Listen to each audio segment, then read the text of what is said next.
এখানে তেল নেন অলওয়েজ না অন্য কোথাও নেন? এখানেও নেই, অন্য জায়গাও নেই। মানে আর কোনো পাম্পে না গিয়ে এখানে দাঁড়ায় আছেন কেন? সব পাম্পেই ঘুরছি কালকে, কোনো পাম্পে তেল ছিল না। ও কালকে খুঁজছিলেন? কালকে বিকালবেলা বাইরে এরকম 20 থেকে 25টা পাম্প ছিল। কোথায় কোথায় গেছিলেন? গাবতলী থেকে শুরু করিয়া কাজীপাড়া, শেওড়াপাড়া, 14 নম্বর, আপনার এই যে ওই আপনার কালশিরি, এগুলো সব কোথাও পান নাই?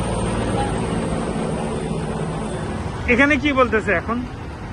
তেল আসছে, তেল আনলোড করতেছে।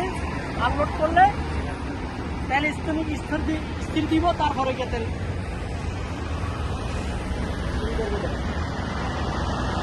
আমি আসছি সকাল 7টায়। হ্যাঁ, আর এখানে আসার পর জিজ্ঞেস করলাম, ওরা বললো যে দুপুর 2টা বাজে গাড়ি আসবে, তারপর থেকে তেল দেবে। এখন পর্যন্ত কোনো তেল দেওয়া হয় নাই বা কেউ দিতেও দেখিনি। এর আগে কবে তেল নিছিলেন? এর আগে নিছি, আমি তো ভোলা থেকে আসছি, আমি কালকে নিয়ে আসছি ভোলা থেকে। এখন ভোলা যাবো, তেল নাই। ভোলা যাবেন তেল নাই?